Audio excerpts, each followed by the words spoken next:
Ayan, muli, nagbabalik po ang inyong lingkod, guys. Ayan, isang mapagpalang araw o gabi sa ating lahat. Pasensya na at 2 days po akong walang upload at medyo na-busy po. Ayan, na-busy ang inyong lola. Grabe ang ating kabisihan. Puyat, halos walang tulog. Pero nakabawi na po ako. Ayan. At sobrang busy. Dito guys, ang ating... Teka. Diyos ko, pagsusulisit at may nanghihingi na pera. Isa muna ito sa ating pag-uusapan. Grabe. Ito. Bago yan guys, pakiclick mo naman po muna ng thumbs up nang sa ganun ay suwak sa panlasa ni YouTube. Ito. Wala na ang bulong, puro pasabog. May mga pasabog, may mga hindi ko alam. Hindi pa ako nakakatambay sa group chat. Sa group chat. Sa group chat din ng BIOS and sa YouTube.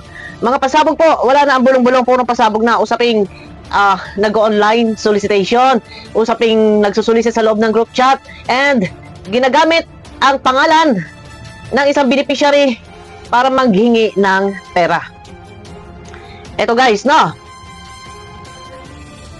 Eto ko, mahalaga ay mai-announce ko sa ating mga minamahal na viewers ng mga Makadanjoy, lalo na sa mga Makadanjoy. Baka po kayo ay mali lang po na Facebook account na ginagamit po ang pangalan ni Joy Diwata at naghihingi po ng pang tuition. Ito ay for awareness na rin para sa lahat. Nakikita niyo po dyan sa screen. Mukha ni Joy. And yun na nga. Ang sabi, ito guys, mabilis na tayo. Ang sabi, Tita, how are you? Ayan. I need your help for me. Ang sagot naman, help for what? Sabi ng kachat. I need your help for my tuition.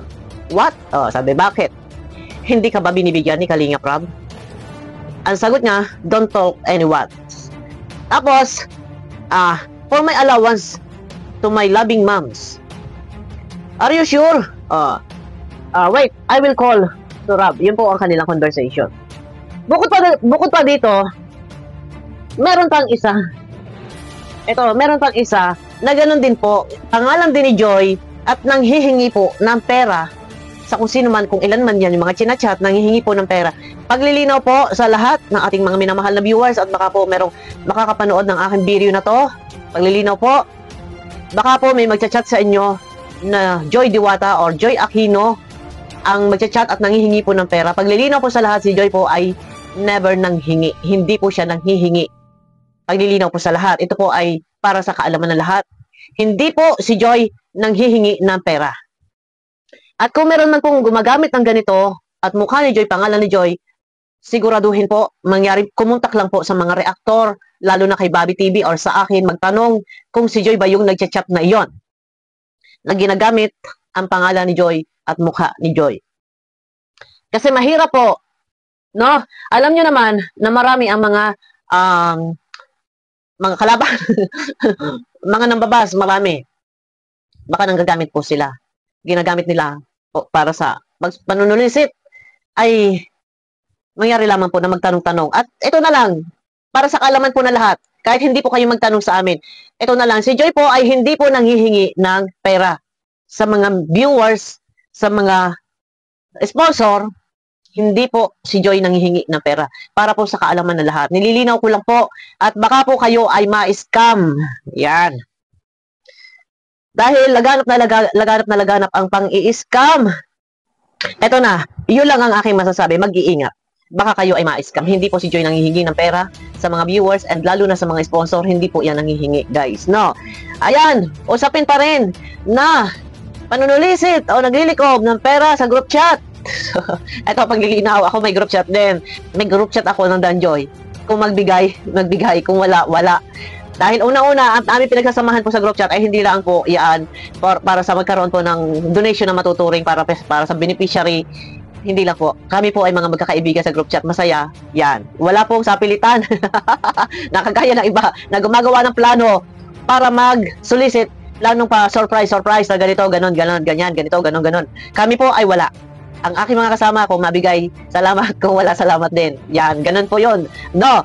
At usaping pagsusulisit sa online and sa loob ng group chat, ito, ating lilinawin, panunulisit, online solicitation na matatawag, yan po ay mahigpit na ipinagbabawal ang online solicitation, lalo na ang isang Kalinga partners na naghahayag o nagpapahayag o nag-a-announce ng pahingi ng pamasahe, pahingi ng pang ganito, pang ganon. Yan po ay mahigpit na ipinagbabawal ang online solicitation. Pahingi ng pamasahe papuntang Hong Kong, pahingi ng pang-ayuda. Bawal po iyan, lalo na po ang paglalapag ng GCash, yan po ay bawal sa Kalingap. Isa din po yan sa rules na pinaiiral. Bawal po ang online solicitation. Sa ating mga kasamang mga naandyan, ay mag-iingat-ingat po kayo at baka po kayo ay mausig. Kung maaari, huwag pong mag-announce sa inyong mga live para live at pahingi. O baka sinong magbibigay dyan, pahingi ng ganito, ng ganyan, ng ganon. Bawal po yan. And ito ang pinagkaiba po ng online solicitation and pagsusulisit sa loob ng group chat. Ito, paglilinaw lang, no? Pagsusulisit ng ibang founder, dahil ayon nga kay Banat Bagsik, ay si Yang Mi daw ay nagsusulisit sa group chat. Ito po, paglilinaw po sa lahat. Ano po?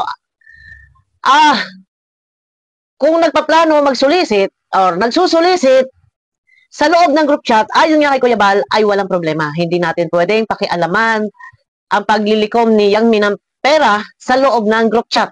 Malino po yan at yan din po ay na-announce si Kuya Bal. Hindi pwedeng pakialaman at labas tayo dyan. No, diskarte niya yun, strategy niya yun na maghingi, maglikom ng pera sa group chat. Pero, hindi bawal ha, malino po. Panoorin niyo po yung live ni Kuya Bal. Wala po akong ginagamit ng video clip, panoorin niyo po doon. Pero ito, unang-una, bawal ang online solicitation. Kung sa group chat naman ang pag-uusapan at doon nagsusulisit, okay, pinapayagan, group chat niya yon. Kung nakalikom ng malaking halaga, ang tanong, yung bang nalikom ng malaking halaga ay napunta sa dapat puntahan? Dahil ayon nga po sa live ni Banat Bagsik, itong si Yang Mi daw ay likom, nagpaplano for birthday gift, ganito, ganyan, pa-surprise, may nakakain. Kung ito man po ay naglilikom, ay wala nga pong problema. Ano po, paulit-ulit tayo para tayo sa ramplaka. Ang tanong, naibibigay po bang lahat? Yun po ang tanong. Dahil meron pong isang nagreklamo na base doon sa mga lahat ng nalikom, ay hindi daw po ipinadadala at meron daw pong iniiwan na pera, naiiwan pera, pondo. Ang tanong, yun ang tanong. Bakit nag-iiwan ng pondo and hindi yata daw ayon sa mga sagap natin balita, walang kasiguraduhan, pero puntahan nyo po kay Banat Bagsik. Kapag nakalikom ng ganong halaga, halimbawa, for example, 38,000, ang pinadala lang ay 30,000, so may naiwan na 8,000. Yung 8,000 wala nang intindihin, wala nang intindihan kung saan napunta, kung nai-add ba doon sa bagong paglilikom. Yun po yung tanong. So ayun na, pwede nyo pupuntahan sa YouTube channel ni Banat Bagsik na sa ganun po ay marinig din nyo kung ano yung kanya ipinaglalaban. Dahil nakalikom nga daw po ng ganong halaga, so hindi daw po na ibibigay lahat, gaano katotoo. Pwede naman po linawin yan ni Yang Mi. No, kung yung nalikom, for example, 38,000, so ang binigay lang daw, pinadala lang daw ay 30,000, so may naiwan daw na natira, ay hindi na ibigay, yun lang ang dapat linawin. Linawin na lang ni Yang Mi, pwede siya magbigay ng kanya pahayag, no, para sa malinis yung kanya pangalan. And ayun na nga po, hindi naman siguro nga bawal ang solicit sa loob ng group chat.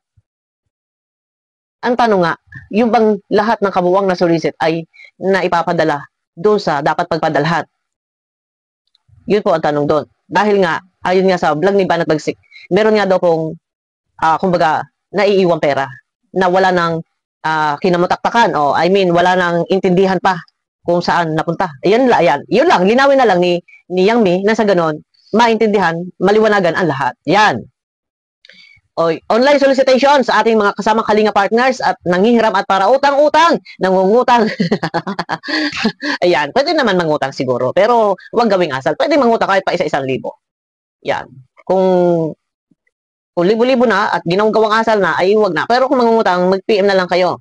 Okay? Yes ko, grabe na ito. Ayun na, guys, paglilinaw lang. Yun dito, kay Joy, baka po may magme-message sa inyo gamit po yung account ni Joy. Mawalang galang. Sa lahat na magtanong-tanong po muna at baka po kayo madali ng pang-scam ay mahirap po. No, at paglilinaw, ulitin ko po, si Joy po hindi po nanghihingi ng pera sa viewers at hindi rin po nanghihingi ng pera sa mga sponsor. Yan po, malinaw na malinaw po. Dito nililinis lang po namin yung pangalan ni Joy at si Joy po hindi nanghihingi po ng pera. Ayun, guys, abangan nyo ako sa aking next video. Pasensya na po sa iba, sa mga nagtatanong bakit wala akong upload. Ako po ay nabisi ng 2 araw. talaga, ako'y kagabi lang din, pag-uwi ko nakatulog hanggang kanina. Nakatulog naman ako ng 10 hours. At medyo, ayun, full charge na ulit ang lola niyo. Full charge na ulit ang lola niyo. Ayan guys, sabagan niyo ako sa aking next video. Pakiclick naman po ng thumbs up at mega love shoutout sa inyo lahat.